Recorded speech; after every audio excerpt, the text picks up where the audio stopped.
Hi guys, welcome to our channel. ఈరోజు మనం బంగాళదుంప ఫ్రై ఎలా తయారు చేసుకోవాలో చూద్దాం. ఈ విధంగా ట్రై చేసి చూడండి, మళ్ళీ కావాలనుకొని మళ్ళీ చేసుకుంటారు. దానికోసం ముందుగా ప్యాన్లో ఆయిల్ వేసుకొని తాలింపు దినుసులు మరియు 5 వెల్లుల్లి రెబ్బల్ని ఈ విధంగా దంచుకొని వేసుకోండి. అలాగే 3 పచ్చిమిర్చి కూడా వేసుకొని కరివేపాకు వేసి ఇది మొత్తం లైట్ గోల్డెన్ కలర్ వచ్చేంత వరకు చిటపటలాడనివ్వాలి. ఈ విధంగా వచ్చిన తర్వాత 2 మీడియం సైజ్ ఉల్లిపాయలు తీసుకొని సన్నగా బారుగా కట్ చేసుకోవాలి. వాటిని ఇప్పుడు దీనిలో యాడ్ చేసుకుందాం. అలాగే కొంచెం పసుపు, ఆనియన్స్లోకి సరిపడా సాల్ట్ యాడ్ చేసుకొని దీన్ని బాగా కలుపుకోవాలి. ఈలోపు మనం బంగాళదుంపల్ని మెత్తగా ఉడికించుకోవాలి. దానికోసం మీరు కుక్కర్లో వేసుకొని ఒక విజిల్ వచ్చేంత వరకు పెట్టుకోండి. ఒక విజిల్ వచ్చిన తర్వాత వాటి తొక్కు తీసి పక్కన పెట్టుకోండి. ఆనియన్స్ లైట్ గోల్డెన్ కలర్ వచ్చేంత వరకు ఈ విధంగా బాగా ఫ్రై చేసుకోవాలి. ఇలా వచ్చిన తర్వాత ఒక స్పూన్ అల్లం వెల్లుల్లిపాయ పేస్ట్ వేసుకొని అది కొంచెం వేడయ్యి ఉల్లిపాయలు మొత్తానికి పట్టేంత వరకు కలుపుకోవాలి. కలుపుకొని 1 నిమిషం మాత్రమే మూత వేసుకొని పెట్టుకోవాలి. 1 నిమిషం తర్వాత మీరు ఏవైతే బంగాళదుంపలు ఉడికించినవి ఉన్నాయో వాటి తొక్కు తీసేసి వాటిని ముక్కలుగా కట్ చేసుకొని అవి యాడ్ చేసుకోవాలి.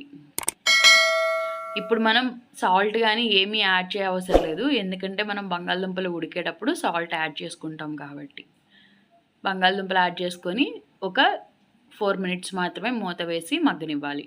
4 మినిట్స్ తర్వాత స్టవ్ హైలో పెట్టుకొని 2 నిమిషాలకు ఒకసారి కర్రీని కలుపుకుంటూ ఉండాలి. అలాగా ఒక 10 నిమిషాల తర్వాత కొంచెం కారము, నేను 1 స్పూన్ యాడ్ చేసుకున్నాను, మీ టేస్ట్కి సరిపడా మీరు యాడ్ చేసుకోండి. 1 స్పూన్ కారము, 1 స్పూన్ జీలకర్ర పొడి యాడ్ చేసుకొని బాగా కలుపుకోవాలి. ఈ కర్రీని ఇప్పుడు మీరు హైలో పెట్టుకొని వేపుకుంటేనే ఈ కర్రీ టేస్ట్ అనేది వస్తుంది. 1 నిమిషానికి ఒకసారి ఈ విధంగా మొత్తం కలుపుకుంటూ ఉండాలి. ఇలా కలుపుకుంటూ మధ్యలో బంగాళదుంప ఉంటుంది కదా, దాన్ని కొంచెం స్మాష్ చేసుకోండి. అలా స్మాష్ చేసుకోవడం ద్వారా మీకు కొంచెం రైస్లో కలుపుకున్నప్పుడు కూడా ఆ టేస్ట్ అనేది బాగుంటుంది. కింద ఆయిల్కి బాగా ఫ్రై అయ్యి ఉంటుంది కాబట్టి అది క్రిస్పీనెస్ కూడా మీకు తినేటప్పుడు తెలుస్తుంది.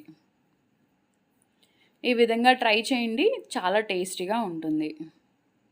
ఈ విధంగా ఆయిల్ వేసుకొని ఎక్కువసేపు ఫ్రై చేసుకోవడం ద్వారా ఈ కర్రీ 2-3 రోజులైనా సరే పాడవకుండా ఉంటుంది. నార్మల్గా అయితే బంగాళదుంప 1 డే మాత్రమే ఉంటుంది కదా, ఈవినింగ్ లోపే అది పాడైపోయే ఛాన్సులు ఎక్కువ ఉంటాయి. అదే ఇలా చేసుకుంటే కనుక కర్రీ 2 to 3 డేస్ బాగుంటుంది. ఇదే విధంగా మీరు ట్రై చేయండి, ఎలా వచ్చిందో నాకు కామెంట్లో తెలియచేయండి. అలాగే నా ఛానల్ని లైక్ చేయండి, షేర్ చేయండి, సబ్స్క్రైబ్ చేయండి. Thank you. బాయ్.